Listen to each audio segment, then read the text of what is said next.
नमस्कार, मुक्ताईज किचनमध्ये तुमचं स्वागत आहे। आज आपण घेऊन आलेलो आहे मस्तपैकी एक छान गोड पदार्थ, गरमागरम कोसल्या। रेसिपी बघून घेऊया। पाणी वाफवायला ठेवायचं आणि त्यात चवीपुरती मीठ टाकायचं थोडं आणि पाणी उकळू द्यायचं। पाणी उकळलं की त्यात तांदळाचं पीठ टाकायचं। ह्या दिवसात म्हणजे रब्बी हंगामात जे तांदूळ निघतात ना, नव्याचे तांदूळ, त्याचं हे पीठ आहे। शिजू द्यायचं, वाफेवरच शिजू द्यायचं पीठ। व्यवस्थित घोटून ते पाणी व्यापलं पाहिजे एवढं पीठ टाकायचं, झाकून ठेवायचं। मग बघायचं की पीठ शिजलं का। जर हाताला चिपकलं नाही तर ते शिजलेलं आहे। मग गरमागरमच पीठ परातीत काढायचं।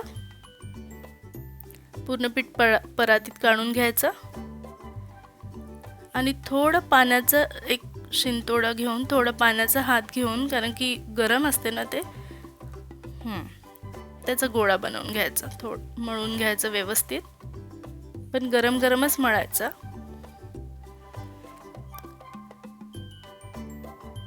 आणि त्याच्या मग आपण गोल गोल लाट्या करून घेऊया। ही महाराष्ट्रीयन डिश आहे आणि खूपच फेमस आहे। नवीन तांदूळ जेव्हा निघतात ह्या दिवसांमध्ये रब्बी हंगामात, तेव्हा हे करतात आणि हेल्थसाठी छान असतं। गरम गरम तुपासोबत खायचे असतात। आता आपण पात्या करून घेऊया आणि पात्यात आपण तिळगुळ भरूया। तिळाने हाड मजबूत होतात, डायजेशन छान होते, अँटीऑक्सिडंट्स मिळतात तिळातून, प्रोटीन, गुड फॅट मिळतो, कोलेस्ट्रॉल कमी होतो। आणि अशी छानपैकी आपण डिझाईन तयार करून घेऊ। अशा प्रकारे कोसल्या, कोणी गुजिये पण म्हणतात बहुतेक, असं तयार करून घेऊ। छान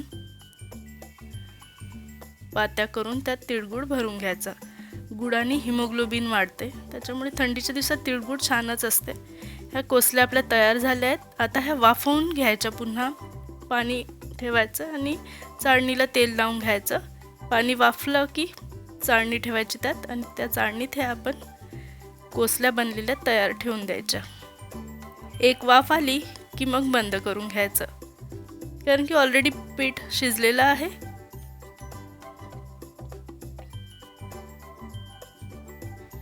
छानपैकी वाफ आली आहे बघा। तुम्ही नक्की करून बघा।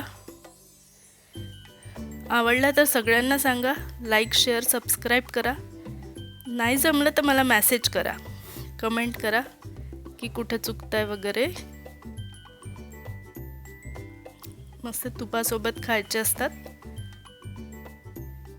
टेस्टी।